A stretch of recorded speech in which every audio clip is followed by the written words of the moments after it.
And good morning, everyone, and welcome to Internal Medicine Grand Rounds. I'm Dr. Kim Williams, Chair of Medicine here, and it's going to be our pleasure today to hear about blood-based testing for colorectal cancer, given to us by Dr. Anika Bhargava. And to do the proper introduction, we have one of our really vaunted leaders, Dr. Elizabeth Riley, who is Professor of Medicine, Deputy Director of Health Affairs for UofL Health as Brown Cancer Center. And she's our Section Chief for Medical Oncology and Benign Hematology. And she's the Director of the Breast Cancer Multidisciplinary Clinic. And she really is a pleasure to have on board. And she's been here at University of Louisville for a bit after her time at Harvard and Beth Israel Deaconess Medical Center. And she will take over the introduction. Dr. Riley. Thanks, Dr. Williams. So I have the pleasure of introducing a rising star in our division, Dr. Bhargava. She did her fellowship here, so we knew she was special from the beginning. She joined us after her training at Georgetown, and she focuses on GI cancers. So a perfect topic based on what we're going to hear today. And I think you'll find her to be a great addition to our faculty, and I'm excited to see what she's going to do in her career. All right. Well, thank you for that introduction, Dr. Riley and Dr. Williams. So we can just get started. So I'm going to be talking about, some newer testing that's come in the forefront for colorectal cancer, and that's with blood-based testing. So for the majority of the talk, I'm going to be, focusing more on what are the, different screening modalities that we have for colorectal cancer. And what are the new blood-based testing that are available for colorectal cancer, and really exploring to see if they're actually ready to be used in the clinic, and then also to explore some of the emerging and some new testing that might be available kind of down, available in the pipeline. So just real quick, we'll kind of go over, kind of the statistics for colorectal cancer. So it still remains to be the third leading cause of cancers for both male and females. And breaking it down into the estimated deaths, it's the third leading cause for males and the fourth leading cause for females. And when we look at, the 5 years survival rate for colon cancer, you can see that there's a pretty big disparity between, if you're looking at localized cancers all the way down to distal, if someone has metastatic disease, the 5 year survival rate for distant disease is only about 13%. So we want to be doing screening for these colorectal cancers to help detect these cancers at an early stage so that we can really be preventing deaths from colon cancer. So I think a lot of you are already familiar with all of the guidelines and the recommendations for that are currently available for colon cancer, and this is from the USPSTF. And you can see that there's two broad categories. We have our stool-based testing, and then we have our direct visualization tests. So for our stool-based testing, we have our high sensitivity FOBT, we have our annual FIT test, we have our DNA FIT test that are usually obtained every 3 years. And then we have a variety of direct visualization tests, which typically, we kind of stick to the colonoscopies and the flexible sigmoidoscopies. And these tests are honestly, they're pretty good. This gold standard is to use, colonoscopies currently, but as a lot of a lot of people don't want to get the colonoscopies done. So we do, a lot of people get FIT test, or they can get the Cologuard. And majority of these tests have, proven to have a benefit for patients who are getting screening with these tests, but some of them, the data is not as clear, which is what I kind of highlighted here. Is with even with the DNA FIT test, there aren't any clear studies that show that it has a reduction in mortality with even testing this. And the Cologuard actually doesn't even, it has a lower specificity than our standard FIT test, which may be surprising. But all in all, overall, we can see from this is also pulled from the USPSTF, and they had basically pulled some cohort studies to kind of generate some of this data here, which is just kind of breaking down per screening modality of the benefits of colorectal screening. And you can see overall, it's showing that there are additional years gained in life. And the overall harms and the burdens of getting these screening tests are actually pretty low. But despite all of these, benefits from doing colorectal screening, we still see that there's the amount of patients that are actually getting screened still remains to be quite low. In general, there's about a third of Americans who are still not, who qualify to get colorectal screening, who are not undergoing screening. Um, and that can vary, across from state to state. You can see the darker blue areas, mainly on the East Coast. It seems like more screening is happening in those areas. And some states are going down to almost about 50% of patients are not getting colorectal screening. Um, and they further break it down into, who are kind of the lowest people who are getting it. And, not surprisingly, the age range from 40 to 50 years old is amongst one of those groups, since the guidelines has changed to include, screening for 45 years and up versus the 50 years. And then, people who are uninsured, people who have, lower education, recent immigrants are, among the people who aren't getting screened. So, you know, again, the barriers to getting screening is, of course, lack of insurance, but I think a big one is also, especially with the direct visualization test, is that a lot of patients do not want to consider getting an invasive test. And then, of course, getting a colonoscopy or an invasive test, it takes pretty much an entire day. So scheduling, transportation, some people also feel embarrassed to even send, if they don't want to do a colonoscopy, even sending a stool sample can be difficult for some people. So that's what kind of brought blood-based testing a little bit to the forefront and looking into seeing if there is something that they can do to basically close this gap and improve the overall screening of colorectal cancers. And this came about with the idea of looking at cell-free DNA in the blood. So, what is cell-free DNA? It's basically whenever you get apoptosis or necrosis of your cells, you're going to be releasing fragmented DNA into the bloodstream. And these tests are basically picking up on that DNA at low levels in the plasma. And by detecting this, it may be indicative that there may be an underlying cancer that's kind of going on. So, there's three blood tests that I will be talking about a little bit in more detail. Primarily, I'm going to be focusing on the ECLIPSE study, also known as the SHIELD test. This is one of the FDA approved tests that just got newly FDA approved for blood-based screening for colorectal cancer. The second one is an older test. It's the SEP9 DNA assay, also known as ColoHealth, that's been FDA approved for a few years now. And there's a newer study that has come out called the PREEMPT study, which is not FDA approved as of yet.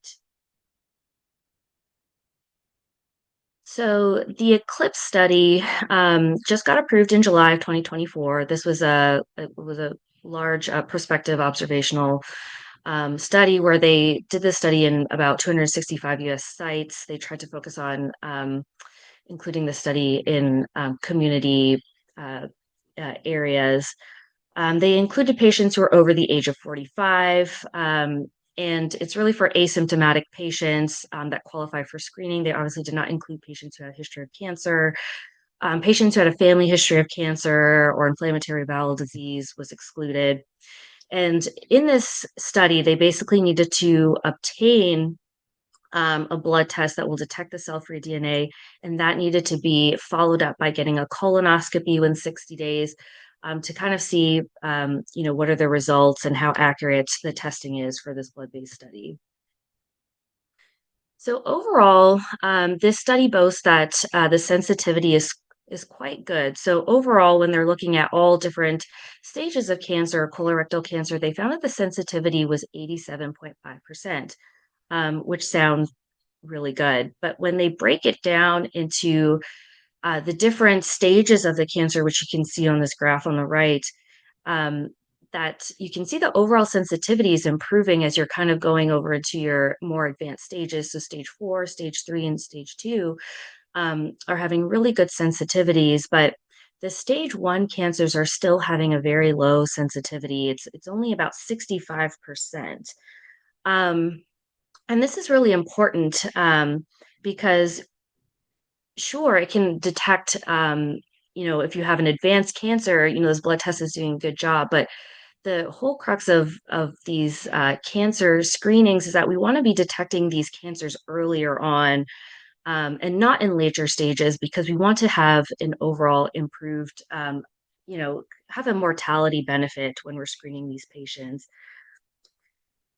Then they also looked at, so not only just patients who had cancer, they also were looking to see what was the sensitivity in detecting patients who had advanced precancerous lesions, so like advanced adenomas and polyps. And that, I think, is one important point to take, is that sensitivity was only 13.2%. So it was very, very low.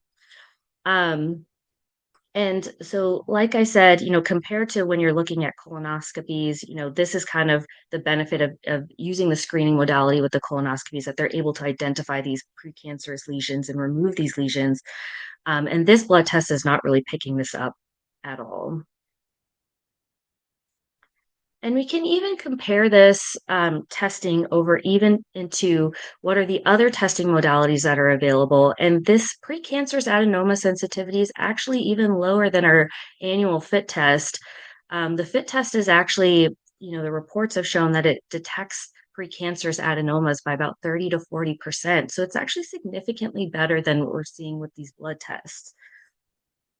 There are some false positivity rates as well. When we're looking at the testing for this, it's about 10%. So the specificity is about around 90%. Some other considerations to take for this study is when we kind of break it down. This was in the supplementary in the study, was breaking it down by age groups. You can see on that graph on the right is that the specificity starts to go down, as you start to go in the older age group, especially when they're over the age of 70. Um, so you're getting more false positives, and there's the idea is that possibly that when as you get older, you start to get more cell-free DNA kind of released in the blood. You're getting more apoptosis and necrosis. So another thing to kind of take into consideration is that when you're taking some of these blood tests, especially in the older population, it may not be as accurate, um, and may cause more false positives and more anxiety. So overall, comparing the Shield test versus the other non-invasive test versus the FIS test, like I had already outlined, is that the sensitivity is pretty on par. It's about 83 and 80%. But the real big difference is in the sensitivity for these advanced adenomas, where the Shield test is only 13.2%. FIT testing is about 30 to 40% as well. So with this all in mind, there is no data out there yet about these blood-based testings if they reduce all-cause mortality. But looking at these preliminary results that have been out, my suspicion is that it's probably not reducing, the mortality from colorectal cancer as we would have liked, since it is missing out on detecting those early stage cancers. And it's really just picking up on these later stage cancers. And the question is, if we detect them, in their later stage, are we really getting that mortality benefit? Now, the other study that was also done, which I'll just talk for just briefly, is the SEP9 DNA assay. This is now known as ColoHealth. It was previously known as EpiProColon. And this has been out actually for a while. It was also, a blood-based study, a liquid biopsy that was detecting cell-free DNA, just a slightly different mechanism where they were looking at methylated SEP9 in the plasma, which can be related to colorectal cancers. And this was actually approved back in 2016. Sensitivity though was, lower than what I had shown even for the Eclipse study. So sensitivity was about 75%. Specificity was pretty similar, was about 87%. Sensitivity for the advanced adenomas, still pretty low, a little bit better, but is around in the 23%. And some of you may or may not even know about this test that is currently available, but it's not included in the screening guidelines because of the lower sensitivity that you can get with this blood test, and it's not covered by insurance either. So I don't think many of you are using this test currently. And really, even when they do recommend using it, it's really only for patients who decline all other types of screening modalities. The most recent test that has come out is the PREEMPT study. So this is supposed to be the largest study that is using blood-based testing for colorectal cancers. Pretty similar to the ECLIPSE study. They're using cell-free DNA, and they're also using proteins to kind of help identify if there's any signs of cancer within the blood. So this one is looking at over 40,000 participants. Still enrolling patients, it was enrolling patients over the age of 45. So this is a pretty new study. It's not yet FDA approved. And the sensitivity of it, a little bit lower, is about 81.1%. Specificity is about the same, about 90%, but we still see that this sensitivity for the advanced precancerous lesions are still really low. So it's 12.5%. Maybe slightly higher for those who have like precancerous lesions with high-grade dysplasia. It went up to maybe 29%. But we're still not really seeing that an improvement in that advanced precancerous lesions. So taking this all together, there's this paper that, kind of released, kind of comparing the effectiveness and the cost effectiveness of the colorectal screenings with blood-based markers.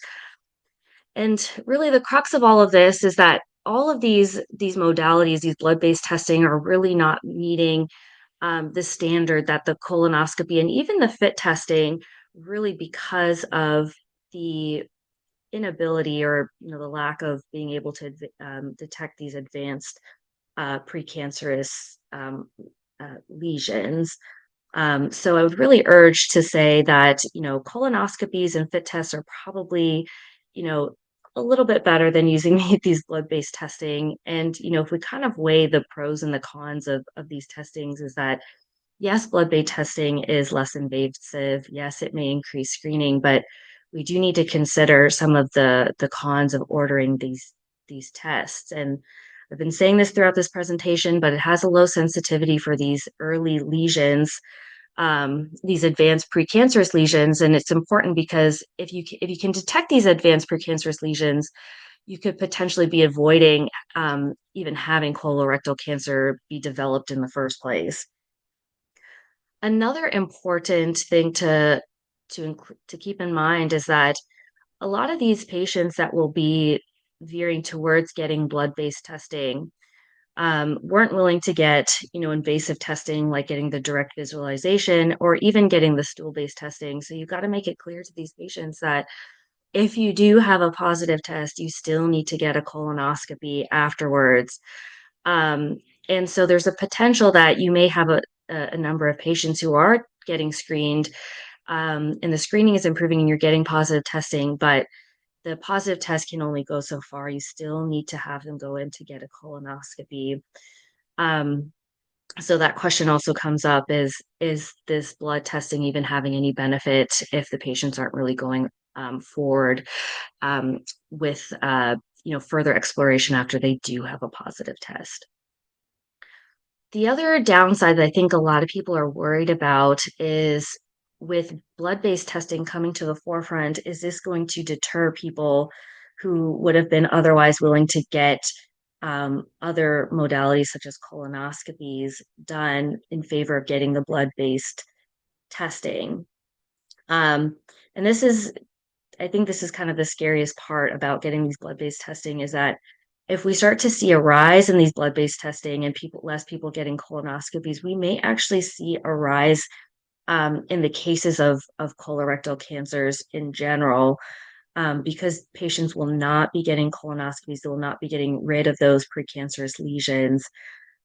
So when you're counseling your patients, I think it's important to, really push to get, the colonoscopies and keeping the blood-based testing reserved really for only a select population.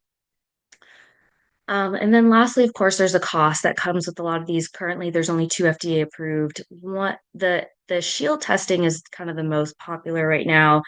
It is expensive if you get it out of pocket. There is some Medicare Part B can do some coverage of the testing, but majority of the patients will probably still need to pay for this testing. Okay. So those were all of the testing. There are more that are available, but those are the ones at the forefront in terms of specifically for colorectal cancers. I just wanted to touch really briefly of multi-cancer early detection tests, or MCEDs.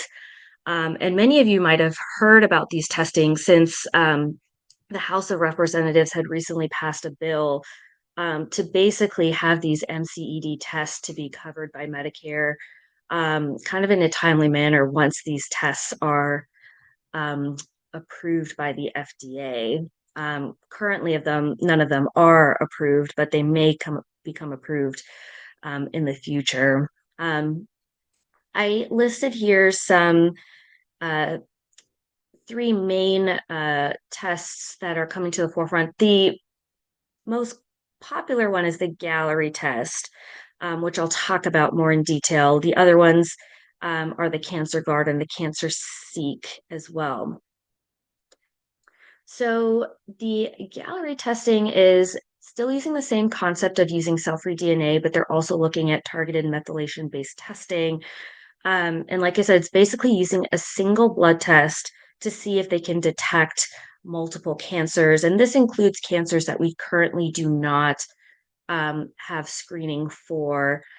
Um, so as you can see, they outlined here in the graph here of the different cancers that can be detected by these blood tests. And there are, quite a few numbers that, don't have a really great sensitivity. So looking at, the prostate and the kidney cancers, the sensitivity is quite low, but they're kind of focusing on the ones in the darker blue towards the right, pancreatic cancer, esophageal, head and neck. And over all across the board, they has a sensitivity of 51%. So it doesn't sound too bad. Sounds like it could be a viable option. But when you look at the breakdown again of the majority of these cancers, they break it down in terms of different cancer types and looking at the different stages of the cancers. You see, again, similar to the other blood tests that we saw specifically for colorectal cancers, is that the sensitivity are pretty good for when you're looking at stage 3 and 4 cancers. But again, for screening modalities, detecting these cancers in advanced stages may not have the benefit that we'd like, and we'd really want to see those numbers in the stage ones. And those numbers are pretty low, with the exception of the liver and the bile duct. But some of them go pretty low, like even the esophageal is going down to 12.5%, lung is 20%. Um, so I would say, I don't think that there is really, I think, clear if this testing would really help reduce patient um, cancer-related mortality as of yet based on these results. And we got to weigh, kind of the benefits and the cons of kind of running these tests for these patients because it can cause, of course, a lot of anxiety and might provide patients with if they have negative testing, it might give them a false sense of reassurance as well with kind of getting this testing as well. And this testing is also not currently FDA approved. You can get the Gallery testing. I believe you can get it as a prescription from your doctor, but usually would cost about a couple $1,000s to get that test done. But so I talked about all the reasons why I think blood-based testing is maybe not ready in the screening sense for colorectal cancers. Maybe potentially in the future, if they're able to improve, the sensitivity for early cancers, but not all hope is lost. Colorectal cancers have used, the idea of using blood-based testing, maybe not in the screening sense, but they have been using it in different areas. And I'll be focusing on the area that we have been using it the most, and that's really in the detection of cancer, residual cancer in patients who already have known colorectal cancer. So for patients who have localized disease, so we're talking about patients who have stage 1 to stage 3 colorectal cancer, we always do surgery first to remove the cancer. But as medical oncologists, our main question that we have, or our main goal, is to really prevent the cancer from coming back. So as oncologists, we're always trying to identify, who are these patients that are more likely to recur? Who are these patients who possibly have micrometastatic disease that's left over after they've had surgery on their colorectal cancer? And if patients do have micrometastatic disease, will they benefit from getting more chemotherapy after their surgery in order to reduce the risk of cancer recurrence? And we kind of take all of that in order to hopefully get more of our patients to cure.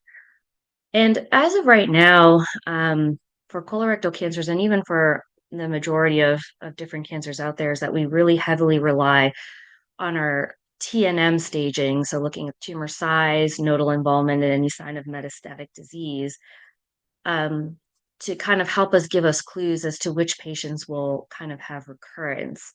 And, in general, the idea is that the more advanced that your cancer is at diagnosis, the more chance that your cancer will recur.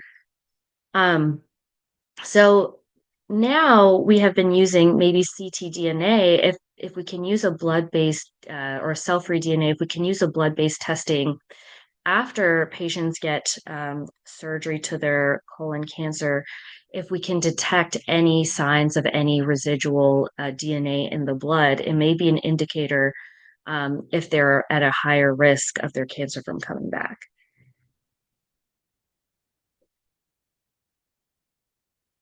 So there have been a couple of different studies that have been done, which are looking at something called circulating tumor DNA, or ctDNA, which is pretty much using the similar concept as what we've been talking about with the cell-free DNA. It's just looking at, DNA that's specifically DNA from the tumor cells. And we obtain these blood tests after they have gotten surgery. So there's a bunch of different tests, and I'm going to just briefly summarize the Bespoke, the Galaxy, and the Intercept trials. All of these were observational studies, which obtained this blood test for the ctDNA after the patient had surgery to see what does it mean if they have a positive or negative test. So across the board in all three of these studies, they basically found that if someone had a ctDNA test that was positive, so they detected ctDNA in the blood after their surgery, was indicative that they had some residual disease, is a strong predictor for recurrence. So for Bespoke, for Galaxy, for Intercept, for all of those who had a positive test, the hazard ratio was very elevated for those for disease-free survival. And when we further break it down in looking at, well, if a patient had a ctDNA that was negative, so no cancerous DNA was detected in the blood after their surgery, they tend to actually do a lot better. So these patients had a much better disease-free survival afterwards.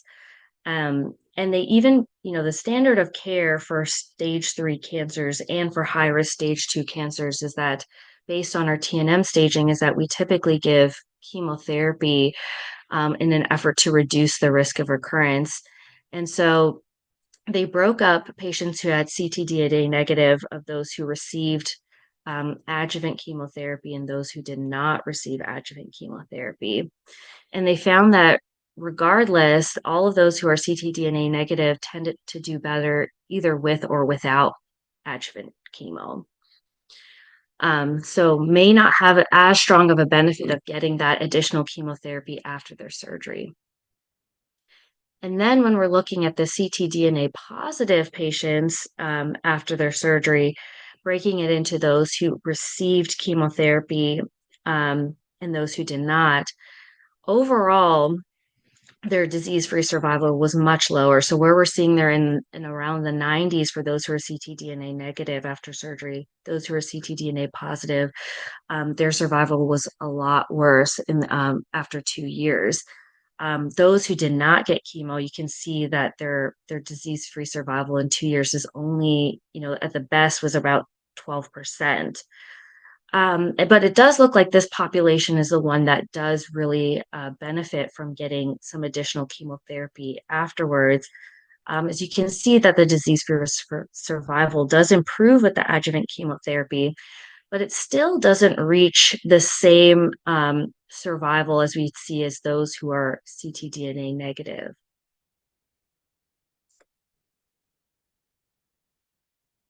So So the question is, so now we know that ctDNA can be a strong prognostic factor. So we know that those who are ctDNA negative after their surgery tend to do a lot better, and those who are ctDNA positives tend to do worse. So, with these results, a lot of oncologists, including myself, are starting to order ctDNA testing a lot more readily. Just even within the last 5 years, ctDNA ordering has, kind of exploded, particularly for colorectal cancers and now extending to some of the other cancers as well. But so we do know that it can help prognostically, for our patients to kind of have an understanding of um, risk of recurrence for a lot of our patients, and it can be a helpful tool. But I think there still needs to be a lot more testing that needs to be done of the usefulness of this test. Because in a lot of cases, ordering a ctDNA is like, okay, well, what do we do with the results now? We know that it can be prognostic, but can it help us guide some of our therapies? And, based off of the results that I showed you on the previous slides, is that, well, it looks like patients who are ctDNA negative, even regardless of what their TNM staging was at diagnosis, tend to do a lot better. So, do they really benefit from getting the standard of care, which would be adjuvant chemotherapy? And could they potentially have some de escalation of some of their treatments down the line? Um, Additionally, we saw that those who are ctDNA positive tend to do a lot worse. So maybe we're not and giving the adjuvant chemotherapy seemed to help, but it was not really bringing up that disease-free survival, I think, significantly enough, or to a point um, that we would think is more meaningful. So the question is there still more room to explore if there's other therapies, or maybe adding on some additional therapies to hopefully um, improve that disease-free survival for those patients.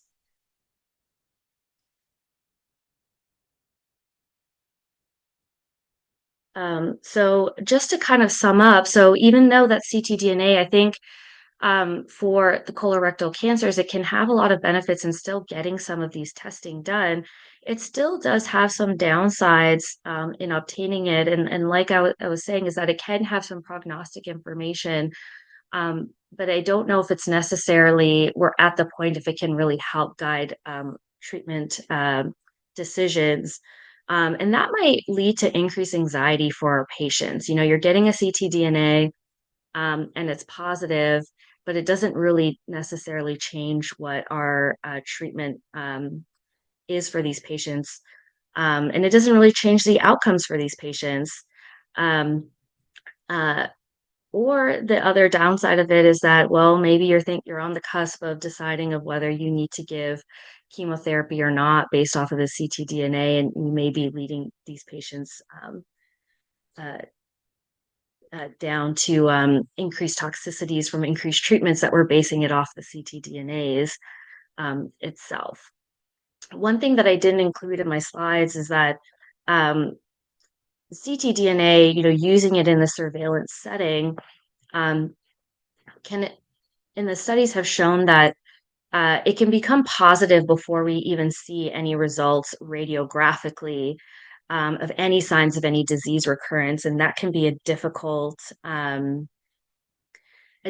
thing to navigate of what to do with those results. Should you act on it and start giving treatment if there's signs of disease recurrence, or do you just need to watch the ctDNA and wait for radiographic evidence of disease? So again, it can cause a lot of anxiety for our patients sometimes to get these ctDNAs. So you do have to have that conversation, I think, with your patients of explaining how we use the ctDNA, and how it can, how it may can be helpful, but how it can also be difficult to, just use those results alone when you're kind of determining treatment. So that just brings me to my last slide here, is that we do have some studies kind of in the pipeline to kind of navigate some of these questions that I had brought up for those who have localized cancer. And this is really, more focusing on patients who have stage 3 colon cancer, because those who have stage 3 colon cancer are the ones that we typically would be giving adjuvant chemotherapy to. So this is the Circulate North America study, and they're basically taking patients with stage 3 colon cancer, getting a ctDNA result after they've had their surgery, and dividing them into two groups. So if they're ctDNA negative, they're randomizing either for them to get the standard of care, which would be a chemotherapy with the Capox or the Folfox, versus just surveillance with serial ctDNAs. And then they have another line where they're looking at ctDNA. If it is detected, they're either going to randomize them to the normal arm where they get Capox or Folfox, or to see if they need to get dose escalation of therapy where they get an additional chemotherapy agent that is added. So I think this is an exciting study. I'm hoping that we can, enroll more patients into this and give us some more um, uh, data as to how we can use the ctDNA. And I think in this setting, in the adjuvant setting, ctDNA has the potential to really help us guide our treatment in the future. So I think overall, it's gonna really come to the forefront in the next few years. And that's pretty much all I have. Thank you.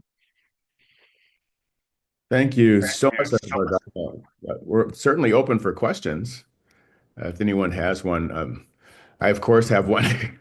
Yeah. You did a wonderful job of going through all of the variations of the testing that we can do. I know you're so right in saying that people really don't want to have a colonoscopy if they could avoid it. But it's really like to get your insights in terms of the mortality issue. Is that a situation where you would feel like the issue is that we just don't have enough data? Is it absence of proof as opposed to absence of effect? In terms of the blood-based testing, Yeah, for screening, I know the MRD is a different issue, but for screening, yeah, the thing that we could really do for large swaths of the population to yeah, really make a difference, yeah, it would be great to know that the studies are coming, and fit DNA is or cfDNA is really going to make a difference. yeah. So, in terms of the data that's been out there in terms of the colonoscopies, FlexSig, FIT, a lot of the studies have shown that it does have a reduction in terms of mortality, and that's why we kind of use those modalities. The data is not there yet for the blood-based testing. But my suspicion, just given the preliminary results right now, is that it most likely would not have much of a reduction in terms of all-cause mortality um, from cancer, from colorectal cancer, because it's not picking up on those precancerous lesions and patients who are at low stages of their colorectal cancer. kind of like I depicted, is that patients who are in stage 4 or advanced disease, advanced stage 3 disease, their overall survival, even with our treatments, are very, very low. So I don't think there's much of a benefit, in terms of picking up, people who are in advanced cancers. And really the benefit of kind of screening is in that early cancer or precancerous population. Sure. Well, we'll see what happens with the studies. But Yeah. the other sort of in terms of diagnostic testing theory, wouldn't you rather have, if you, wouldn't you rather for something like this, prioritize sensitivity over specificity, just so that you can get a larger, and even if they're false positive, the worst thing that happens is someone has a complication from a unnecessary colonoscopy. But when you have a test like the FIT DNA, that is terrible for advanced adenomas, and Yeah. for specificity, not terrible, but not as high. But the sensitivity of colorectal cancer is actually pretty good. Mhm. Do you think that becomes sort of changes your rank ordering based on sensitivity? Yeah, I mean, I think the sensitivity for the blood-based testing, was pretty good overall. They're showing that it was about 90%, but when you're kind of breaking it down between the different stages of the cancers, that's where you kind of see the difference in terms of the sensitivity. And yeah, of course, you would like to have a high sensitivity. And the specificity even for the blood-based testings were not really that terrible, but that's why you have to really see the nuance of where's the sensitivity, where's that high sensitivity coming from. And it's because they're saying, well, we have 100% sensitivity from detecting these stage 3 and stage 4 cancers, but it's really low for the stage 1s. And those are the ones that we want to be detecting. So I think that's the hard part to kind of, understand of where, you do want to be picking up on all the cancers, but you want to be picking it up early. um, but I mean, it's tough overall because a lot of people say, well, getting blood-based testing or screening is better than no screening, right? So there probably will be select patients that would qualify or may benefit from blood-based testing. But again, the question is, if someone does get a blood-based test, are they going to be willing to get a colonoscopy if it comes back positive, which is the same situation where we have for the patients who have positive fit tests and everything as well, too. Well said. Are there other questions, Dr. Riley? Yeah, I see Dr. Furman has her hand up. Oh, great. Dr. Furman. Yes. Hi, this is Kristen Furman. I did very good presentation. Thank you so much. I had at the Traeger Institute Optimal Aging Clinic, one of the representatives from that multi-cancer screening, the Grail, I think it's called the Grail is what it was called. And you mentioned it Yes. on your slide. Um, and their presentation was like, hey, listen, it's something we should offer all of our patients. Yes, it costs $1,000 or $2,000. But they were really saying we really wanted to, prevent these cancers early and try to detect them early. So I just want like your personal opinion. Like, would you give this as a gift, to your family? Would you do it yourself? It could screens for like, I don't even know, like a lot of cancers. It's not just colon cancer, but what do you Yes. think personally? Is it worth it or not? I personally don't think it's ready to be I wouldn't be ready to, dole this out to my family members as of yet, just because there's a couple of things that I do have issues with in terms of getting that testing.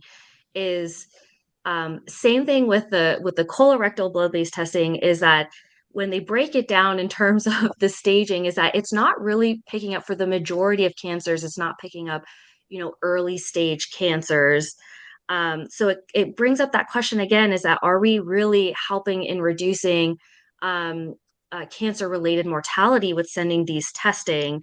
And the other part of that is that if the testing comes back negative, that does not necessarily mean that they don't have a stage 1 cancer that might be brewing that it just didn't pick up on. So it may cause, a false sense of security by getting some of these testing. I think overall it's an interesting concept to have, but I don't know. I think, from an oncologist standpoint and even for a patient standpoint, is it can cause a lot of anxiety for these patients as well.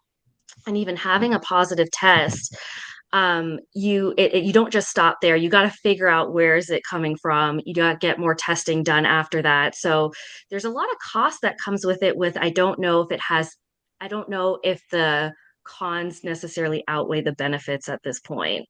Yeah, that's what I was thinking. I mean, I think also like that's what they were saying. You get this test back and you don't even know where it's coming from. So then you have like $1 million workup and it just leads to a lot more stress and anxiety and you're just kind of spinning Right. your wheels. And then you're just kind of always in the back of your mind thinking this cancer is going to pop up sometime. And I don't know. I think you're right. We're just not there yet. But thank you. It's Yeah. really interesting to hear it from your point of view.